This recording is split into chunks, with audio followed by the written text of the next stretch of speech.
real on this? Like, you think that the Justin Jefferson thing messed stuff up for the 49ers? And those of you who don't know, Justin Jefferson signed a deal today with the Minnesota Vikings. And everyone was waiting for this one because everyone knew it was going to be the top of the market. 4 years, $140 million. Is that what they came up with? 4 years and $140 million. So he had to beat the 30, right? Because that was Tyreek Hill. But that's just an AAV, and there's a lot of funny money in there. But the guarantee is north of $100 million. 110 guaranteed. And he is now the highest paid non-quarterback in the NFL. You think that affects Brandon Aiyuk? I do. Why? Because the ceiling is now higher than what it would have been if Brandon Aiyuk would have signed earlier. If the Niners would have been able to sign Brandon Aiyuk even a day ago before Justin Jefferson's deal hits the market, then I don't think that they would have had to go as high as they're going to have to go. I think this contract happening is going to cost them money because if you're Brandon Aiyuk, you're probably not going to argue that you're going to get more than Jefferson. That's not what I'm saying. But if you're contending that you're looking at 90% of what he got, that still becomes more than what you would have been able to get away with paying him a day ago, a week ago, 3 weeks ago. See, I don't think Justin Jefferson's the comp. Like, I don't think if I'm Brandon Ayuk's agent, I'm not even bringing that up because there have been so many receivers who have signed. There are enough comps out there where if somebody else blows the market out of the water, I don't know that you're going to say, okay, now we get to go chase that. Because like Jalen Waddle just signed, and Waddle's numbers with Ayuk's numbers are stunningly similar. Yep. Stunningly similar. And Waddle got less than 30. Tyreek Hill, who's at 30, obviously had a generational, memorable season, so you're not going to match that either. Brandon Aiyuk, in my opinion, is not getting 30. And whatever Justin gets is not going to change that. I think, from Amon-Ra St. Brown to Jalen Waddle to what's already out there with Tyreek Hill, Brandon Aiyuk is probably asking to get close to 30 a year. Waddle got 28.25. Yeah. Because he got 84.75 over 3 years, which is 28.25. But again, not real money. Like, it's not. Correct. It's not Correct. that. And the Niners will do that too. But yes, the overall sort of umbrella number, I feel like is going to be, 28, 29. Well, Waddle got 76 guaranteed, but that is not the actual guarantee. And, guaranteed at signing, he got $36 million. So if you're Aiyuk, that's probably the number that you're going to work off of. What the actual guarantee is, which is 36. And I think Jefferson's actual guarantee is around 80. So, again, I don't think that he's going to look at that contract and say, I get what he gets, or I'm going to reset the market. But I do think the fact that the ceiling got extended a lot higher makes Brandon Aiyuk have more ability to work north of where they probably could have signed him. Feels like a 3-year extension for $87 million and a guarantee that's, maybe in the neighborhood of 40. Yeah, I think that he's going to want more. That's what it feels like. You think he's going to want more than that? Yeah. Oh, then if I'm the Niners, I would just be like, well, then we'll talk to you some other think I'd play hardball. If that deal is not accepted, I'd play hardball. That deal should be accepted by Brandon Aiyuk. Well, it's easy to say that, but I think if you look at, and Jamar Chase is going to get his deal, right? He's coming up, and I think he was waiting for Justin Jefferson before he sat down at the table. Jamar might be a year later, right? I think Jamar, how many years has Jamar been in the league? Like Brandon Aiyuk is going into year 5? Yeah. So he had 4 years in the league? I think Jamar's only had 3. Isn't that right? Or am I remembering that incorrectly? I think you have it right. Yeah. He was drafted in 2021. Yeah, he was a year after Brandon. Right. So he's going to do the extension, I would think, next offseason. I know he didn't show up to voluntary camp. Right. And T. Higgins has got his whole thing going on. But I'm pretty sure Jamar is set for now and is a conversation for I was just reading stories of the latest on the contract talks. So I think that they're having discussions. I know they have his 5th-year option that they already picked up. He's a first rounder, but Chase is in that Brock Purdy mode of after the 3rd year, you want to get something done if you can. So I just think that Justin Jefferson getting that much more would signal, if I'm Brandon Aiyuk, I would say, well, geez, if that's what the top of the market is going to be, then let's try and get closer to the top of the market than we maybe would have asked for had this not happened before. Yeah, you know what? We're having a conversation lately about this on the Sunday show with regard, is the bubble going to burst? And Ephraim's take with regard to what needs to happen to make it burst is basically like somebody needs to win the Super Bowl behind a superstar running back. So, what immediately went to my head is the unfortunate thing, because now we're in this mode of everybody feeling sorry for running backs. What really would have potentially made the wide receiver bubble burst and get running backs paid is if the 49ers had won the Super Bowl behind Christian McCaffrey. Yeah. But instead, the Chiefs did behind Patrick Mahomes, and nobody needed to be reminded that quarterbacks need to make a lot of money. But it's such an interesting time for that money to all go to receivers because, meanwhile, I would argue that not just the Chiefs, who have been dumping their receivers every year, not just the Chiefs, they've won a bunch of Super Bowls, but look at who we would all consider to be the Chiefs' main challengers. 49ers, they run it more than they pass it. Baltimore Ravens, people don't even know who the receivers are on that team. They also run it more than they pass it. Buffalo Bills, they just dumped all their receivers. Right. So I know there's Houston. They're cool. They're up and coming, and they've got a really fancy receiving core. And there are Miami, too. Miami, except for Miami and Dallas, who have fancy receivers, were very clearly squads that were like, we've got good records, but we don't beat good teams. They didn't beat anybody good. Yeah. They played each other, and someone had to win, and someone did. But outside of that, they don't beat good teams. The Packers are like this new kind of it squad, and they've got a group of young receivers, but none of them are very accomplished yet. Yeah, they're all first and second year guys. They're all babies. Yep. Detroit's got Amon-Ra, but like it's not like the top of the NFL is having all this evidence of wide receivers affecting winning. Yet someone's going to rock $140 million for their receiver. Eesh. Be careful. I do think that's what's going to burst the bubble is the realization that while we love great receivers, I think it's a passing game. They're important. I am all in on the 49ers doing 28 or 29 mil for Brandon Aiyuk. That specific player, I think he just fits the 49ers so well. But this idea of elite receivers equating winning, I don't think the evidence is there. Well, you look at Kansas City as a great test case to that because their receivers last year, they weren't much. They weren't that special. You had Rashee Rice, a second-round pick. You had Valdez-Scantling. You had Justin Watson, Mecole Hardman, Kadarius Toney. I mean, these are guys who were either benched or ignored for the most part. They didn't even know who their good receivers were until halfway through the year. Exactly. It was like a competition on the weekly to be like, who's going to step forward? And Rashee Rice finally did. But, yeah. And they've got Patrick, so it's different. So it's different. Maybe Buffalo's trying to do that this year. They're trying to emulate that with a great quarterback and receivers that, are unknown as of now. I guess. But, I think that the rest of the NFL looks at that and goes, well, look, we can't replicate that. So how else do we want to do it? And largely the teams that are having a whole lot of success are not going overly crazy at the wide receiver position. Right. The Eagles are. They kind of fell apart, though. The Cowboys have a great one. We'll see how that one plays out, but they haven't really beaten good teams.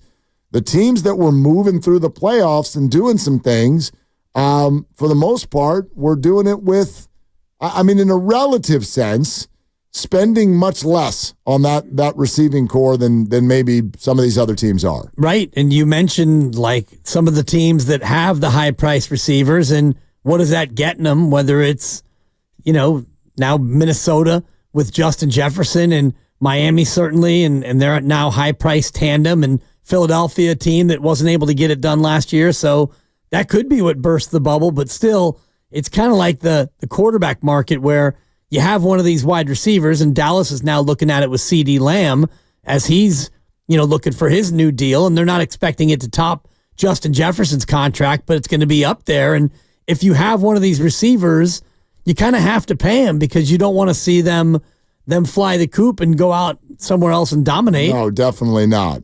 So again, I am not trying to make the case that they're not important or that none of them should be paid. I wonder how far this is going to go before people realize, like, oh, we're going to use that percentage of our cap on a great receiver, and you're not seeing those teams then get the payoff for the wins. You look at some of these top-paid guys. We've gone over some of them, but what's Devontae Adams doing for the Raiders right now? Not much. How's that going? Yeah. You know what I mean? Cooper Kupp has been hurt a whole lot, and then they got unbelievable production from some other guy that they just found in the 5th round. Yeah. So there's a lot of examples of that. DK in Seattle. How we doing? You winning anything? The Titans went crazy for Calvin Ridley. Raise your hand if you think that was a good idea. Like, we don't even know who your quarterback is. I'm not even sure that Calvin Ridley, I don't even think he's a top 10 receiver in the game. Right. And you break him off a ton of money, and you're traditionally a run-first team, but you let your running back go. So maybe you're going to change the way you do things, but you don't have your quarterback yet. That's probably not going to go well. So I don't know. The Niners, to me, it makes sense certainly for this year. You're all in. You're a fantastic team. You cannot lose Brandon Aiyuk. You can't have him hold out. And that's where this becomes more interesting for the Niners, because you are a team that's in a winning mode, and you know that he's a guy who can help you win, not only catching the ball, but the way he blocks and the things that he does that really fit your locker room and fit your offense. So it's a little different than Minnesota paying Justin Jefferson. Yeah, he's your number one weapon, and you absolutely have to have him as you transition into a new quarterback. And so if you're the Niners, you've got this winning core, and it's Super Bowl or bust time this upcoming year. Super Bowl, or you may have to bust this thing up, so you got to pay him. Well, they're going to have to bust it up on some level no matter what they do. Jose in Oakland on this topic. Hey, Jose, thanks for calling. What's up? Hey, guys. Okay, listen. I like Aiyuk, okay, but no more for what he's asking for. I would go 27 million tops. Anything above that, you know what? You can play the next year. You're still on the contract anyway. You want to sit down, that is your problem. But next year, we'll franchise you and get a draft pick for you. Do not overpay for the guy, okay? The guy has done well for himself. He has played really good for us.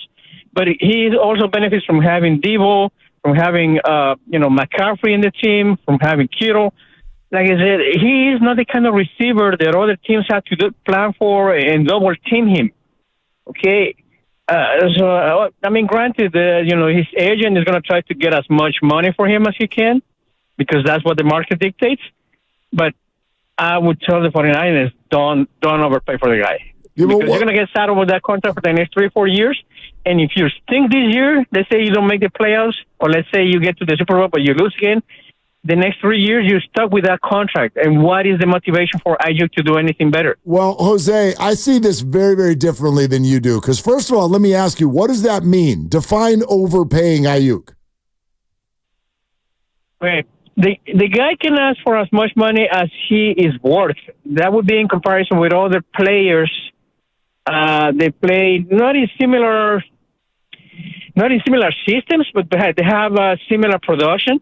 But if his agent is going to go in and start using, the latest contract that the Vikings signed for the receiver and try to get the same kind of money, that's just not going to cut it. Okay? Yeah. Like I said, I haven't seen Brandon Aiyuk being double teamed, not even once.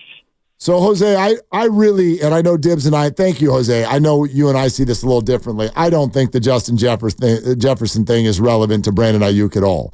That's a completely different contract, completely different achievements. The comps for Brandon are already there. We've seen them. Amon-Ra St. Brown, Jalen Waddle. These are people that are much more in the stratosphere of Aiyuk. And so I think that's probably what they're working on. But here's something I never worry about with the 49ers, because I know how good they are with this on the back end of contracts. When you say don't do this because then they'll be saddled with it. Yeah. No, they won't. No, they won't, because they'll be able to get out of it because they're fantastic at building them that way. And you're not going to be saddled with Brandon Aiyuk. He's in his mid-20s, and he's a tremendous performer.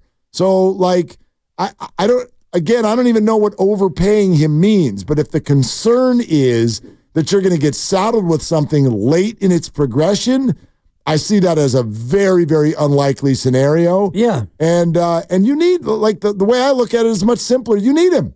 He's got to be on the team this year. Yeah, he's a good player. He's your number one receiver. And he's better than Debo. Right. And you're going to pay him. And I don't think that if you draw a hard line at $27 million, and if he wants $28 million, it's not a deal breaker. You go up to $28 million and you pay him and you keep him happy, and then you utilize his talents. And you mentioned it, and David Lombardi from The Athletic has come on and explained it so well about how the Niners are able to rework these contracts, and you convert the money that you owe in the future in part to a signing bonus. And if Jed York is willing to part with the cash up front, that's how you avoid being saddled with these contracts. Is 2 years into a 4-year deal or 2 years into a 5-year deal, whatever it is, you're able to rework it, convert some of it to a bonus, pay that, and it makes the cap hit less down the road.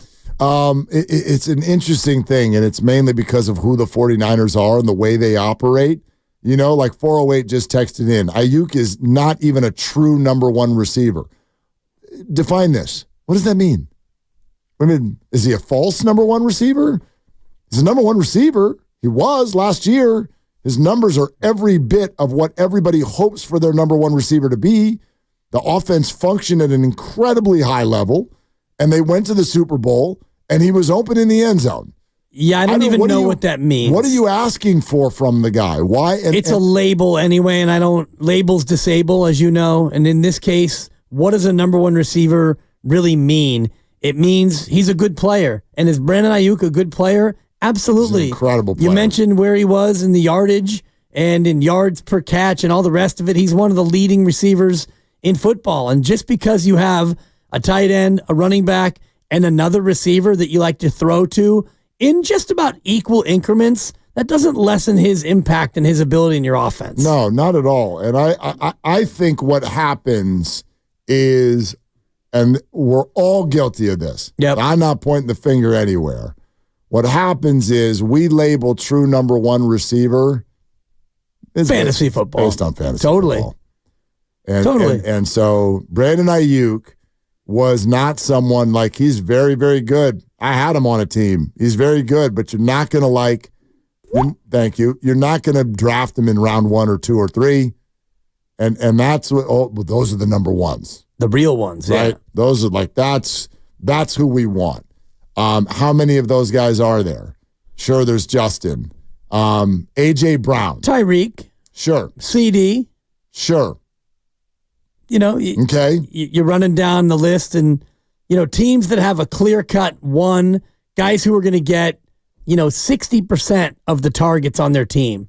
That's what you're looking for from a fantasy standpoint. Jamar Chase, Amon-Ra in the conversation too. Yeah, Amon-Ra for sure. All right, but now we're getting down to the level of where I think Brandon Aiyuk absolutely sits, and the only reason that we don't think, or some don't think, he's a true number one is because he doesn't get the target share that those guys get. Right. That target share is everything. The 49ers have a truckload of weapons, and they run the ball a lot. Do you know if you run out Brandon's numbers last year and give him the target share of some of the other number one receivers, you're talking about a 2,000-yard year. Now, but that's not, and how often in the fourth quarter were the Niners like, call off the dogs, go sit down? Right. A lot of times those number one receivers are because their team is chasing in the second half and throwing the ball all over the yard. Niners don't do that. Don't have to do that. I don't know, man. I think he's such an important player. I think he makes big plays. I think he's fearless. I think he blocks downfield, which is huge in this offense. I think Brandon Aiyuk, especially ever since he and Kyle, whatever it was they were going through 3 years ago, he came out the other side, and I just think he is a tremendously reliable, fantastic player. And as a fan, if you don't have to worry about a contract, quote-unquote, saddling the rest of the team, knocking other players off the roster, then you do it. Like 27 versus 29 a year, I don't care. Right. That's not going to be the difference between a player or not. The reason the Niners are probably going to cut Deebo Samuel after the year is Brock Purdy, not Brandon Aiyuk. Exactly. So if I'm a Niner fan, and I am, if I'm suggesting to another one, don't worry about this one. This one is not going to stop you from doing anything. Especially if you're talking about 27 or 29 million, whatever the difference is, you're talking about a couple million a year over 3 or 4 years. That's just chump change for these guys. And when you look at it, you can't look at it through the eyes of a fantasy football player. You have to look at it through the eyes of him being a football player. And you mentioned the blocking, the route running, what he does for this team in so many other ways that don't show up in your fantasy standings. I did some math if you guys want to hear it. Sure do. Yeah. Love math. Okay. Tyreek Hill led the league in receiving yards last year. He had 1,799 receiving yards. He did that on 171 targets. So if we extrapolate Brandon Aiyuk's total, he averaged just under 13 yards a target. If we gave him 171 targets, the same amount as the leading receiver last season, Tyreek Hill, Aiyuk would have had 2,185 receiving yards. No, 2185. Look, it's a good year. That's not fair. That's not fair because, I mean, you could watch the games and see the way Tyreek Hill gets over the top and whatnot, and it's not fair because the offenses are all constructed differently. But I do think it's fair to take those numbers and get a good understanding or a snapshot of the effect that Brandon Aiyuk had on games when he was targeted. It's massive. He was number 2 in the league in yards per target. Right. Pickens was number 1? No. Khalil Shakir. Oh. Well, yards per target. Yards per target. How many targets did he get? He had 45 targets. Okay, that's a small 611 number. yards. Yeah. So, and a couple of touchdowns. Nico Collins was 3rd. Kittle 4th yards per target. Interesting. So you're talking about the Yak Bros and what they do when they get it. The Niners don't throw it that often. They threw it the 32nd most in football last year, but when they do throw it, they throw it with great effect.